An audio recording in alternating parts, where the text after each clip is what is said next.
Hello, hello, good evening. Hi, this is Donna Mann.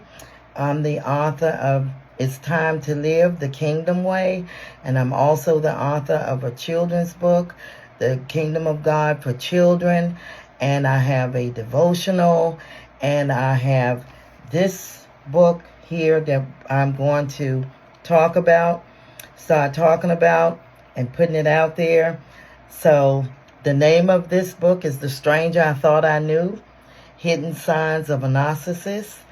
So I'm going to be reading some excerpts out of this book, and I'm going to just explain on what happened. That's why I wrote the book, okay? So tonight I'm going to read a couple of scriptures, and I'm going to go through the book and read some excerpts from the book. And I hope that you enjoy what I'm going to be talking about. And I'm just making you aware of the things that are happening now everywhere. So I'm going to start with the common signs of a narcissist, okay? Just a few signs. The signs are they're rooted in pride, fear, and control.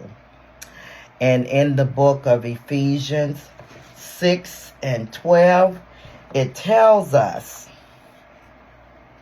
"For we wrestle not against flesh and blood, but against principalities, against powers, against the rulers of the darkness of this world, against spiritual wickedness in high places." So we're not fighting against people. When we talk about these, the personality traits of a narcissist, it's not the people, it's the spirit that is behind it, and it is really wicked, really wicked. So that was Ephesians 6 and 12. And John 10:10, "The thief cometh not but to steal, kill, and destroy. These people come to steal your confidence and your joy. But Jesus said, I come that you might have life and have it more abundantly." That's why he came. Proverbs 18 and 2, "A fool has no delight in understanding, but that his heart may discover itself." This means they enjoy expressing their own thoughts and opinions. This means a foolish person doesn't seek to learn or gain wisdom from others. Okay? It's all about them. They don't want to know anything that you know. They want to be in the forefront. Okay? They don't want to learn or gain any wisdom from others, but instead focus on talking often to show off what they think they know, even if they are wrong. Okay? They really think that they're superior than the people. Okay?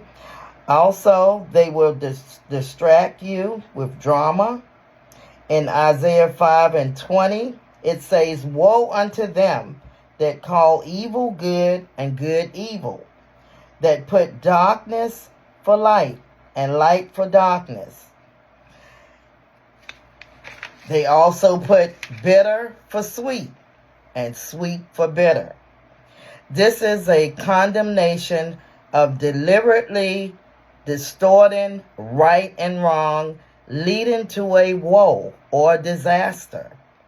For those who embrace this reversal of values, its meaning is rooted in the biblical concept of a moral inversion where truth is rejected in favor of what is comfortable or self-serving.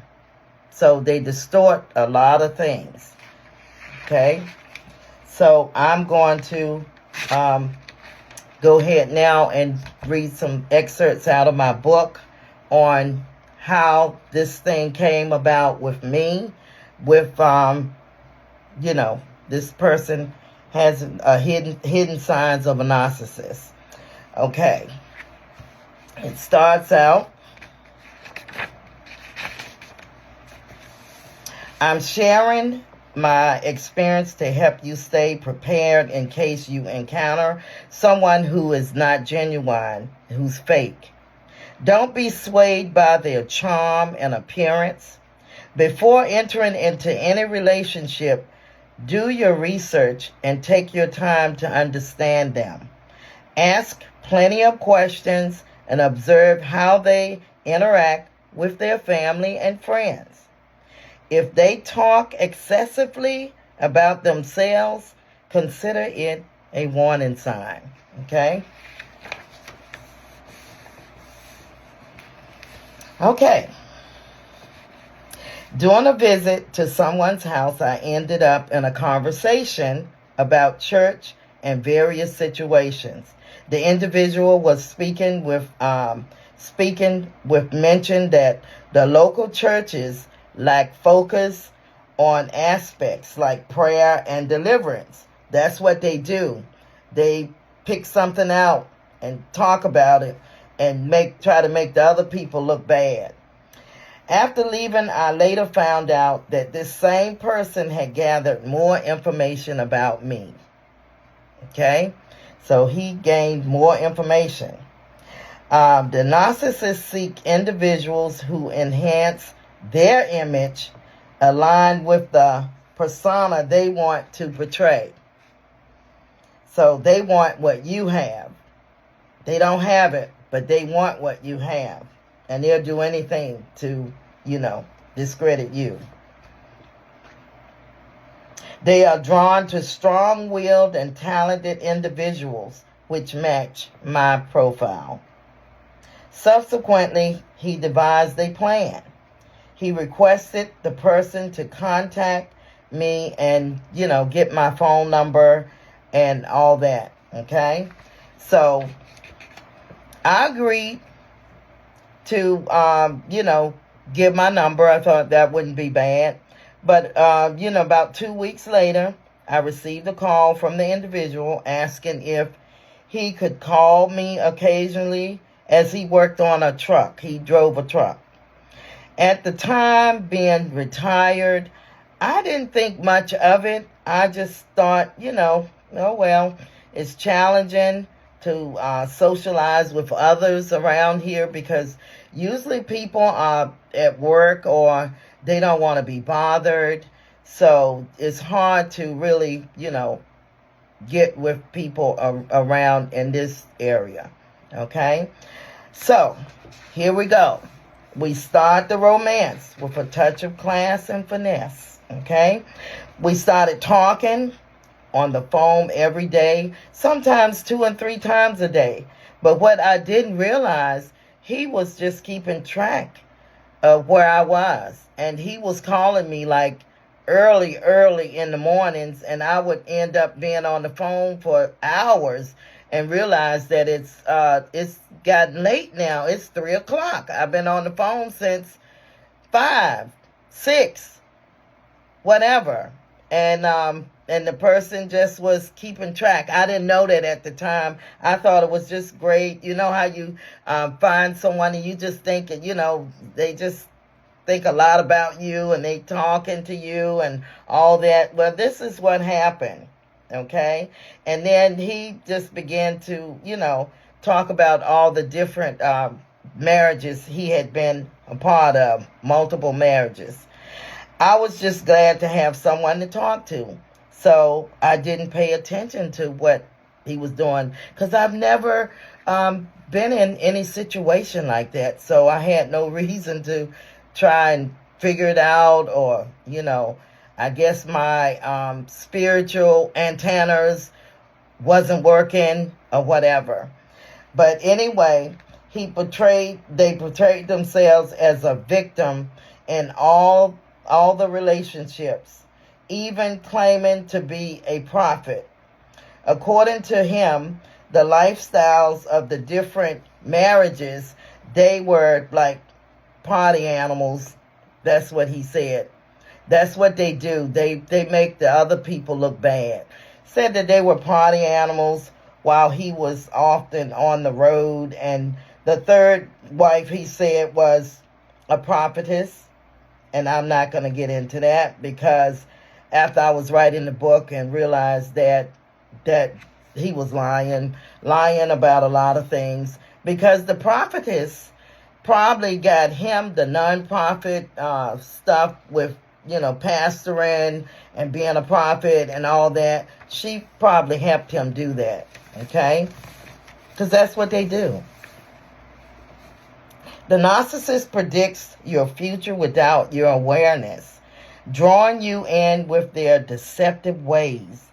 He mentioned his desire to marry an older woman. Okay, so now that's getting my antennas up. Oh, he wants an older woman. Oh, wow. Isn't that something? Okay, so he was younger than me. So he was making up all this stuff. And all the time he was lying and being deceitful and had on a mask. I didn't think much of it, as I wasn't interested in, getting married or anything, because I was just tending to my own business. I wasn't out trying to date anybody, looking for a man. I wasn't doing any of that. I was tending to my own business, trying to, find out who I was after being married for 32 years to one man. My husband is deceased, and I was just trying to find out who I really was now that he was no more here. And so this person, he did his homework. He really got information and he went to work, because usually they are pretty smart. They're pretty smart in their masquerading and stuff. They're pretty smart at that. So now, stepping into the real life dating, okay? He started visiting me on the weekends, taking me out for meals and sharing about himself. Of course, he was talking about himself. Sometimes he brought his Bible and read scriptures with me on Sundays, which I thought was really wonderful. I was like, oh, I could just, have church with him. So what was I doing? Putting him before God, really. Yeah, an idol. So, however, I was very naive to his true intentions. While I was involved in an MLM selling products, he purchased my most expensive product. And he gifted me money and a poem for my birthday, which I thought was romantic at the time. That was another plan. Little did I know it was a form of love bombing. And that's an emotional manipulation tactic involving excessive affection and gifts to control someone into a relationship. Love bombing can stem from insecurities and a need for validation. He bombarded me with affection, making me drop my guard. Although he spoke romantically on the phone, he would be talking to me all this stuff on the phone, but when he came in my presence, none of that was him. So it was weird. None of that was him. I mean, he just led me on, disregarding my boundaries and keeping tabs on me. That's all he was doing. Over time, he used gaslighting to isolate me from friends. This is a manipulative tactic to make you question your reality. Eventually, he misled me with false promises of marriage, playing mind games, and leaving me to manage the relationship. It became clear that he was just playing with my emotions, leading me on with no intention of a genuine relationship. Okay? So, then he had to meet my grown children and my grandkids. So on Thanksgiving, that year, I decided to introduce him to my children and my grandchildren.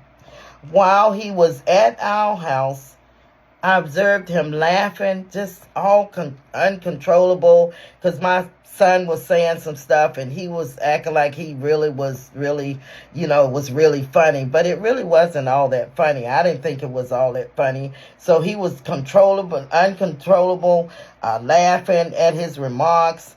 And initially I found it odd because it just wasn't amusing. However, later,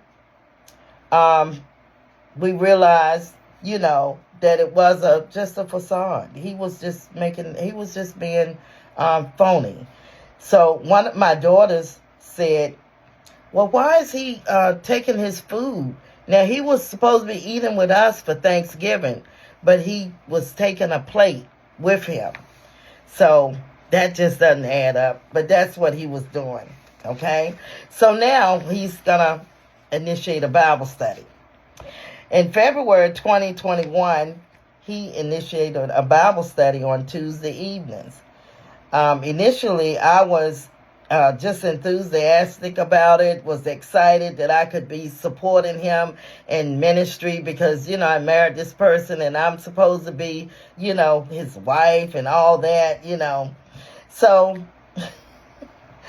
after that, however, I soon realized that Christianity can sometimes attract the narcissist's tendencies, as it provides a platform for them for seeking praise and managing emotions and avoiding personal shame. Additionally, there was a tendency to shift blame onto other ministries for his own shortcomings. So always blaming someone else. That's what they do. My daughter and I began a Bible study on I think Wednesday nights. We attracted friends from other states to join. We introduced Wednesday morning prayer sessions, and guess what? He was never really on the prayers. But he's supposed to have been head of this ministry, but he wasn't on the prayers. He was, who knows where he was, but he wasn't on the prayers. It became odd as the leader always, he wanted praise for himself from the Bible study. So the Bible sessions persisted, but he allowed others to teach, excluding me. I wonder why. Okay, which felt like a form of devaluation. Okay, to maintain interest, he occasionally gave money out to the people that were on the Bible study line. He would say, oh, get their Cash App. Send this person $100. Send this person $100. He did all kinds of things to, boost his image and maintain his control. Okay? Now, this next part, his mom passes. In May, she passes away. So I never really had the opportunity to meet his mom. His brother took care of all the funeral arrangements. I drove him to the funeral, which took place during COVID. The service was held at the graveside behind his mother's church. I vividly recall his brother's emotional tribute, as he shared memories and shed tears about his mother. Now, he even offered the chance for others to speak, but they declined, including him. I found it kind of odd for someone to claim that they were a prophet and a pastor, and they had no words to comfort none of the family members at all. Okay? Looking back, I should have realized that something was not right. After the funeral, there was a gathering at his brother's house. Family members brought up past events, questioning why they weren't invited to his previous marriages. And I still didn't wake up. and inquiring about his whereabouts. Okay? He seemed distant, not engaging with anyone, while an uncle was teasing him about, "You're trying to get married again?" And he said, "No, you can't be."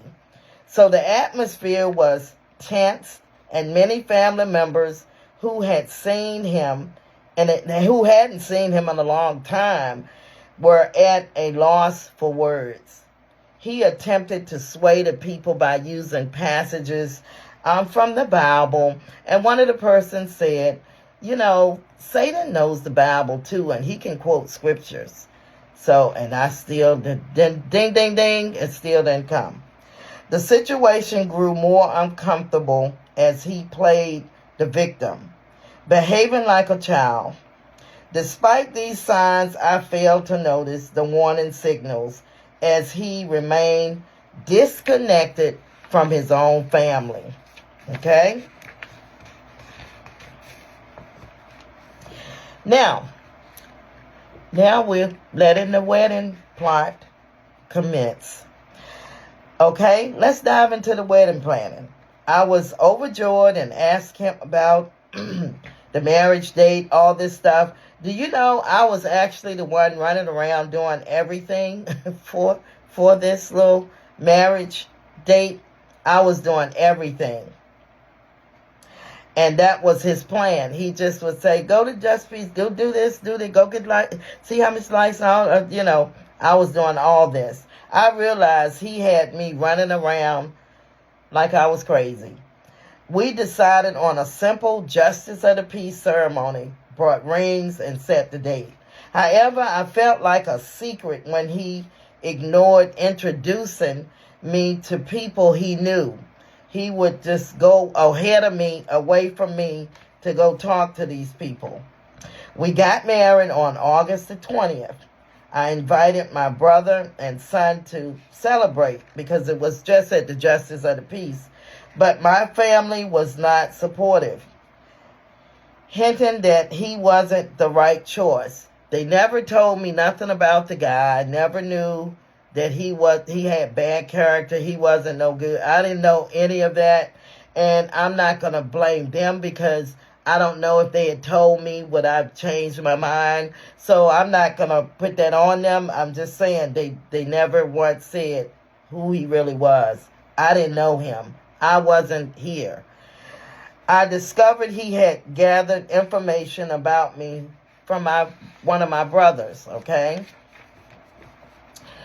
On our wedding day, my brother and his wife from out of town and my son joined us for a tense dinner. My son, I don't know, he must have known about the dude. Still didn't know nothing. After the wedding, he moved in, which I later learned was a red flag. Despite going out to eat and rearranging our lives, I noticed his flirtfulness. He always was flirting with the waitress. He knew their names and everything. That was a red flag right there, too. He kept me isolated from those who knew him. Okay? Especially those from his church that he went to sometimes. He really wasn't a regular member. Later, I found out he had a history of seducing and abandoning women. Found that out later on. I was already married then. At the time, as time passed, he became distant, claiming to stay in hotels due to trucks breaking down. Okay? Truck issues. Ignoring messages. He would say, "Oh, I go to bed at like 5 o'clock or some, before dark. I go to bed." So he didn't even want me to call. He didn't call me. See, he didn't do any of that in the afternoons. He said he was, going to bed early and turning in. So I just proceeded on with the reception. Okay? So the reception was scheduled close to his birthday, which he really didn't care. Presented as the scenario there was I was trying to have his birthday along with the reception to make it special, but it didn't matter. He didn't care. He was faking the whole thing. So it struck me odd that he omitted inviting the women that he knew from his church. He didn't invite them to the reception. So that's odd. So anyway, returning to the reception planning, I inquired about his favorite colors and all that stuff. And, we got the colors right. We did everything. I had all the venue and the caterers and the DJ, all that. I had all that done. I got all that done with the help of a friend that helped me get this done. Okay, so I'm going to talk about the reception next time. I'm going to stop right there because I just want you to know how these people they fake. They act like they real charming. People fall for it, and they're living a double life. They live one way at home and one way at church. So he was pretending to be somebody else that he really wasn't. He wanted to he wanted the fame and, to be, up there, look at me, all that kind of stuff, because that's what they want. Because, they didn't grow up. Because usually we all have a tendency to have that narcissistic, tendency. But we grow out of it. We don't carry it. It lingers and all like that. But that's what happens to these people. They continue this on. And so I'll pick up with the reception on the next time I'm on.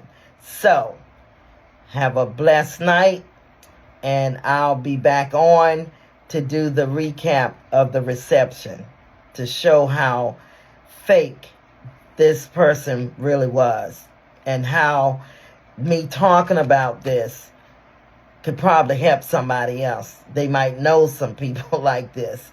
So be blessed. I'll talk to you soon, and have a blessed night. Love you. Bye-bye.